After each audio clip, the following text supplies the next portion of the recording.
Hello student, 12th commerce. अभी index number मैंने जो आपको स्टार्ट किया था उसके टोटल 9 लेक्चर हम कंप्लीट कर चुके हैं। 9 लेक्चर दैट मीन्स जिसके अंदर अपने फर्स्ट इंडेक्स नंबर कैसे फाइंड करते हैं, first method chain base, fix base index number, chain base index number. Second topic हमने फर्स्ट टॉपिक ये था। सेकंड टॉपिक क्या था? Chain base change, convert the base, that means fixed base index number convert in the chain base index number and chain base index number is convert in the fixed base index number. That is the second topic. Third topic हमारा क्या था? other method of index number, जिसके अंदर हमने देखा कि last pair पासे and Fisher. अब सम के अंदर लास्ट पेयर पासे फीसर आया तो पता कैसे चलेगा अपने को सम में? तो आपको ये भी मैंने हिंट दिया, ये चैप्टर को इजी बनाने के लिए होता है कि जब सम के अंदर 4 इंफॉर्मेशन दी गई हो, 4 इंफॉर्मेशन यानी कौन सी 4 इंफॉर्मेशन दी गई हो? कौन सी 4 इंफॉर्मेशन? 4 इंफॉर्मेशन मतलब वो price of current year, price of base year, quantity of base year, quantity of current year, यानी ये 4 इंफॉर्मेशन दी गई हो तो समझ जाने का लास्ट पेयर पासे एंड फीसर। और ये मेथड किस में आती है? इसमें आती है सेक्शन एफ में 5 मार्क्स। उसके भी अदर मेथड के भी मैंने आपको 2 वीडियो सेंड किए जिसमें दोनों टाइप के सब मैंने कवर किए।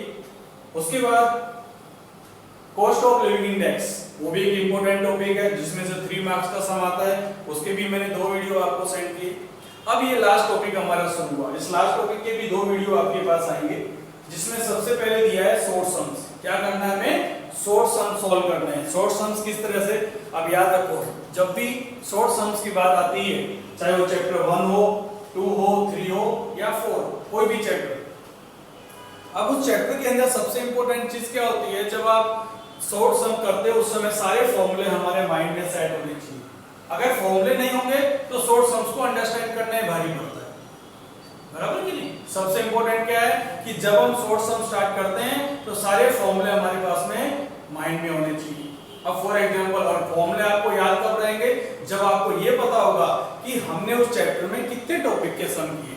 अब फॉर एग्जांपल मैं आपसे पूछूं अभी कि भाई आपको कितने फॉर्मूले फिलहाल याद है, तो मैं आपको बताऊंगा fix base index number, chain base index number, fix base to chain base to fix base, Laspeyres Paasche Fisher, total expenditure method and family budget method. इतने फॉर्मूले आपके पास में अभी तक आ चुके हैं। तो ये सारे फॉर्मूले आप अपने माइंड में रखो, बराबर कि नहीं? और उसके बाद हम सब शॉर्ट सम स्टार्ट करते हैं।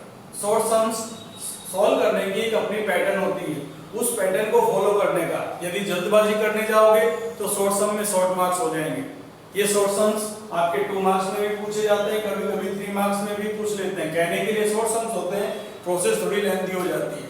तो ऐसे इस टाइम में क्या करना है आपको कि बड़े ध्यान से, कि मैं जो आपको सिखाने जा रहा हूं किस तरह से आपको सम लिखना है, किस तरह से इसको सॉल्व करना है, वो आपको पैटर्न समझनी होगी, बराबर? तो हम ये स्टार्ट करते हैं। पेज नंबर 42 पे एक टोटल इलस्ट्रेशन दिया है 24। उस 24 में से एक एक सम हम स्टार्ट करते हैं। सबसे पहले दिया है द प्राइस ऑफ व्हीट ₹1600 पर क्विंटल इन द ईयर 2014। क्या दिया हुआ है? 2014 में पर क्विंटल 1600 एंड इट वाज 1800 पर क्विंटल इन द ईयर 2015। 2015 में क्या हो गया? 1800 हो गया। Find the price index number in 2015 in the compare of base 2014। अब देखो यहां पे ईयर एंड प्राइस, ये भी ध्यान रखना, समय पूछा गया है। ईयर कौन सा है? 2014, ये दिया है 2015। पहले प्राइस कितना था? 1600, फिर कितना हो गया? 1800। तो इसे क्या हो गया? P0, इसे क्या कहेंगे? P1 हो गया ना? Price of base year, price of current year. Base year ना भी लिखा हो तो हमें समझ जाने का, जब 2 इयर्स आपको दिए गए हो तो 2014 is the base year, 2015 is the current year. अब हम फाइंड करेंगे price index number of 2015। P1 upon P0 into 100, 1800 upon 1600 into 100। Divide करो, डिवाइड करने पर मिलेगा अपने को 112.5। ये इंडेक्स नंबर आ गया हमारा। अब ये हमसे पूछ रहा है, साथ में ये लिखा हुआ इंटरप्रेटेड। इंटरप्रेटेड का मतलब यही होता है इनकेस डिक्रीज हुआ हमें बताना है। तो क्या लिखेंगे, इन 2015 index number is increased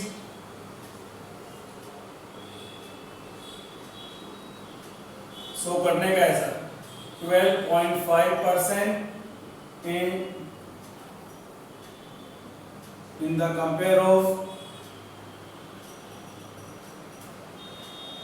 2014, यानी 2000 के 14 के कंपेयर में 2015 में हमारा इंडेक्स नंबर कितना इंक्रीज हुआ, 12.5%।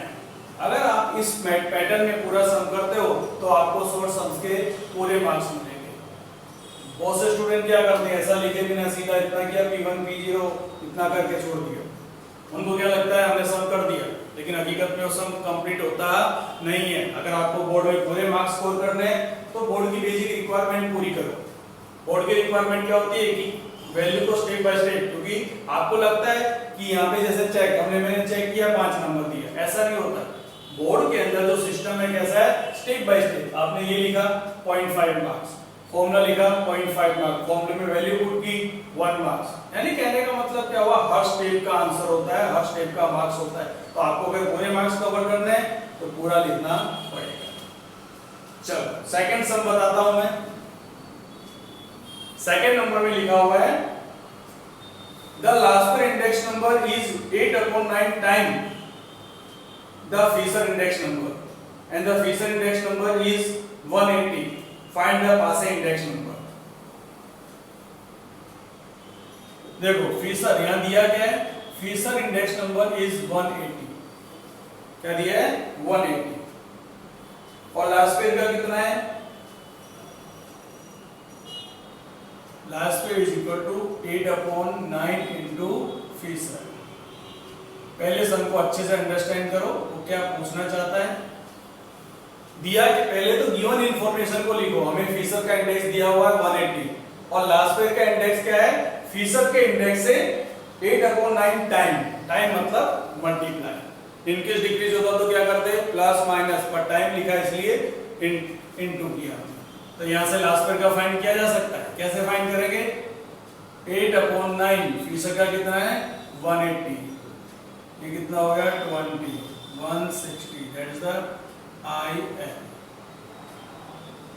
हो गया। अब फाइंड करना है IF is equal to IL into IP। अब IF कितना है 180 इंटू IL कितना है 160 इंटू IP। अब रूट को जैसे हटाएंगे इसका क्या हो जाएगा, स्क्वायर हो जाएगा। 32400 is equal to 160 into IL. IP. So IP is equal to 32400 divided by 160। थोड़ा स्क्वायर चेक कर लो, कहीं गड़बड़ तो नहीं है। 202.50 that's the IP। हो गया, हमें जो चाहिए वो हमने फाइंड कर दिया, बराबर। इसमें इंटरप्रेट पूछा नहीं है, पूछा होता तो हम इसके अंदर भी लिख देते, बराबर, इंक्रीज डिक्रीज। तो ध्यान रखने का ये हमारा हुआ सेकंड सम। तो जब वीडियो चले उस समय शांति से देखने का ये सम को, और कोशिश ये करने का कि ईयरफोन लगा के सुनना, कि जिससे आपको मेरी आवाज क्लियर सुनाई दे और स्टेप बाय स्टेप आप सम को देख सको, समझ सको। क्योंकि इसमें क्या होगा, बहुत बार ऐसा होता है कि भी कोई दूसरी आवाज आती है तो आप कंफ्यूज जाते हैं। इससे बेटर है कि ध्यान से सुनने का, बराबर। सब देख लिया आपने, मैं इसको रफ करने वाला हूं। ऐसे ही सारे सम्स मैं आपको समझाता हूं जो 2 अलग अलग वीडियो में आएंगे। नेक्स्ट वीडियो के अंदर एक इंपॉर्टेंट सम भी मैं बताऊंगा, बराबर। अभी शॉर्ट सम चल रहा है तो शॉर्ट सम पे हम बेस करते हैं। थर्ड नंबर दिया हुआ है नंबर में the production of an item 2015 has increased by 3 time of the production of the base year. अब इससे पहले वाले सम में अपने को दे दिया था, तो जैसे प्राइस दिया तो प्रोडक्शन 2014 2015 तो P1 P0 दिया हुआ है, लेकिन यहाँ तो कुछ दिया ही नहीं है। क्या लिखा है? The production of an item in the year 2015 increased by 3 time of the production in the year in the base year.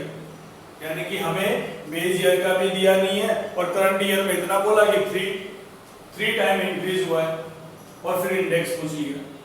तो सबसे पहले लिखेंगे, फाइंड क्या करना है अपने को?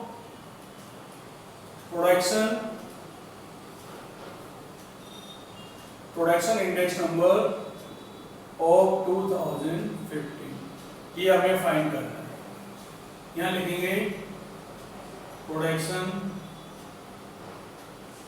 Index number of 2014। क्या लिखेंगे? कितना लिखने का अपने को? 100। क्यों 100 लिखा मैंने? क्योंकि अभी मैंने लास्ट वीडियो में या हर बार बोलता रहता हूं, स्टार्टिंग में भी मैंने चैप्टर के बोला the index number of the base year is always 100। तो आपको भी याद रखना है कि index number of the base year is always 100। दिया हो तो ठीक है, ना दिया हो तो 100 अपनी तरफ से लिख देने का, बराबर कि नहीं? ये मेरा स्टेटमेंट कोई रॉन्ग नहीं कर सकता कि index number of the base year is always 100। अब आगे बात करते हैं प्लस इंक्रीज। कितना इंक्रीज होगा? 3 टाइम। 3 टाइम्स मतलब 100 into 3 that means 300। तो ये हुआ प्रोडक्शन इंडेक्स नंबर ऑफ 2015। ये हमारा क्या हुआ? आंसर। बिल्कुल सिंपल है, लेकिन थोड़ा थोड़ा दिमाग अपने को चलाना पड़ेगा, बिना चलाए आएगा नहीं। तो थोड़ा सा ध्यान देने का। सम टिपिकल नहीं है, लेकिन मैंने बताया सबसे इंपॉर्टेंट क्या चीज है कि आपको फॉर्मूले थोड़े याद रखने पड़ेंगे, जिससे कि आप आसानी से सम को सॉल्व कर सको। उसके बाद आपको जो सम दिया हुआ है बिल्कुल आसान है। इंपॉर्टेंट सम्स आपको बताने जा रहा हूं मैं 5 नंबर। अब 5 नंबर में दिया है in the average monthly disposable income of middle class family in 2014। पहले ईयर लिखते हैं, फिर इनकम और फिर इंडेक्स। 2014 में इनकम क्या है उसकी? 14,400। If the cost of living index number 2015 with the base year 115, 2015 index number दे दिया 115। Find estimate the average monthly disposable income of the family in 2015। अब आप खुद देखिए, यहाँ 2014 पूरा दिया हुआ है, इसकी इनकम कितनी वो भी दी हुई है, और इंडेक्स इसका दिया नहीं है, तो हम सपोज कर लेते हैं 100। क्यों? क्योंकि बेस ईयर का इंडेक्स ऑलवेज कितना होता है? 100 होता है। मैंने सपोज कर लिया, लिख दिया। अब हमारे पास दोनों चीजें, बेस ईयर का इंडेक्स भी है और बेस ईयर की इनकम भी है। इसमें बेस ईयर का इंडेक्स है पर करंट ईयर का इंडेक्स तो है पर करंट ईयर की इनकम नहीं है, तो हम फाइंड कर सकते हैं। बिल्कुल सिंपल। कैसे? टेक्स्ट बुक में थोड़ी अलग मेथड दी गई है, पर वो टिपिकल है थोड़ी, तो इसको मैंने आसान बना दिया। इंडेक्स नंबर अगर 100 है तो इनकम कितनी होगी? 14,400।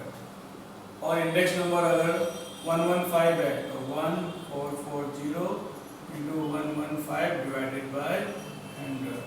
तो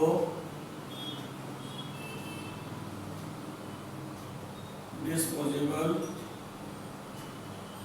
इनकम ऑफ 2015 डिवाइड करो 16,560, दैट्स द इनकम ऑफ 2015। बराबर। इनकम में दो तरह के सम आते हैं। कभी कभी हमें इनकम दी होती है, इंडेक्स नंबर फाइंड करना होता है, या इंडेक्स दिया था, इनकम हमने फाइंड की। बराबर। तो ये हमारा इंपॉर्टेंट टॉपिक है शॉर्ट सम्स के अंदर। ध्यान देना, पहले इसको अच्छे से देख लो फिर से एक बार, फिर मैं नेक्स्ट आपको बताता हूं। और सम टिपिकल नहीं होते, सिर्फ हमें अंडरस्टैंड करना रहता है किस तरह से सम सोल्व करना है, क्या पूछा है, क्या इंफॉर्मेशन दी गई है, बस वही हमें अंडरस्टैंड करके चलना है। ये अपने शॉर्ट सम्स का पहला वीडियो है। शॉर्ट सम्स के कुल मिला के 2 वीडियो आएंगे आपके पास में। नाउ 6 नंबर जो इजी है वो मैंने नहीं बताया, अब ये दिया हुआ है, ये भी बहुत इंपॉर्टेंट है। If the cost of living index number of current year, देखो इंडेक्स नंबर, चलो लिख देते हैं करंट ईयर और बेस ईयर। यहां दिया है index number of increase to 180 from 100, ये 100 है, 100 से इंक्रीज होके कहां चला गया 180। अब आप खुद देखो इंडेक्स नंबर दोनों का है हमारे पास, बेस ईयर का तो होता ही है हमारे पास ऑलवेज, तो बेस ईयर से करंट ईयर का इंडेक्स हमें पता चल गया 180।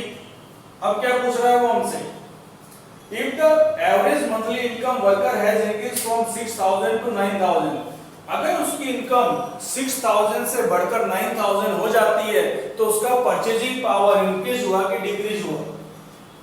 देखो नॉर्मली जो स्टूडेंट इस चीज को समझता नहीं है उसको क्या लगेगा, बहुत अच्छा हुआ, 6000 इनकम थी और 9000 हो गई यानी 3000 इंक्रीज हुआ, लेकिन उसको ये नहीं पता क्योंकि वो सिर्फ अमाउंट को देख के बोल रहा है। But here index is different, यहाँ इंडेक्स 100 था और अब 180।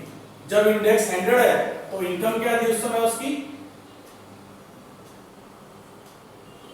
6000, ध्यान देना क्योंकि बेस ईयर है, बेस ईयर में उसकी पहले क्या था 6000, तो 9000 दैट्स द एक्चुअल, पर होनी कितनी चाहिए थी एज पर 180 इंडेक्स, यानी होना कितना चाहिए था पहले वो हम फाइंड करेंगे, फिर हमें पता चलेगा कि इंक्रीज हुई या डिक्रीज हुई। इस टाइप के समय थोड़ा सा ये इंपॉर्टेंट समय फॉर द बोर्ड एग्जामिनेशन, तो ध्यान से समझना क्योंकि बहुत से स्टूडेंट क्या समझते हैं सिंपल सा इतना दिया इसी के ऊपर से जजमेंट दे देते हैं, यस इंक्रीज हो गया, लेकिन इंक्रीज या डिक्रीज वो हमें कब पता चलेगा, क्योंकि 6000 थी 9000 हो गई, तो इसका मतलब तो ये हुआ कि 9000 तो एक्चुअल हुई है, पर होनी कितनी चाहिए थी एज पर इंडेक्स वो हम फाइंड करेंगे। देखो इंडेक्स नंबर अगर 100 है तो इनकम कितनी होनी चाहिए थी 6000 है, होनी नहीं चाहिए वो है, और 180 इंडेक्स है तो how much 6000 into 180 divided by 0 0।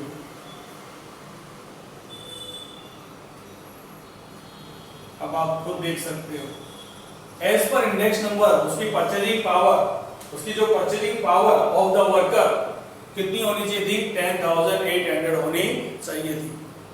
अब आपको यहाँ पे पता चलेगा कि उसने बताया समय लिखा हुआ है कि 6000 से 9000 हो गई, पर रियल में होनी कितनी चाहिए थी 10800, तो इसका मतलब क्या हुआ डिक्रीज। यहाँ क्या लिखेंगे नॉट इंफॉर्मेशन में decrease in purchasing power 10,800 minus 9,000 कितना डिक्रीज हुआ 1800, उसकी परचेजिंग कैपेसिटी डाउन हुई। बराबर, कोई टिपिकल नहीं है, बिल्कुल सिंपल है, आपको अंडरस्टैंड करना है। ऐसा सम दिया हो जब भी तो पहले फाइंड करो कि होना कितना चाहिए था, बराबर होना कितना चाहिए था, हुआ कितना है, तो होना कितना चाहिए था 10,800, जबकि इनकम हुई कितनी है 9,000। तो इससे ये प्रूव होता है कि परचेजिंग पावर क्या हुई है वो डिक्रीज हुई है, इंक्रीज नहीं हुई है। ठीक है, तो अब हमारा पीरियड यहाँ पे हम ब्रेक लेते हैं बस, क्योंकि एक साथ ज्यादा सम करेंगे तो हम डाउट क्रिएट हो जाएगा, इसलिए पहले इतने सम करो, इतने सम का होमवर्क करो, उसके बाद हम सेकंड वीडियो, अब जो सेकंड नेक्स्ट वीडियो जो आएगा मेरा ये 10 है, next video 11 that's the last lecture of index number. यानी इंडेक्स नंबर को हमने बहुत ही बारीकी से अच्छे से अंडरस्टैंड किया, इतने सारे वीडियो हमने बनाए।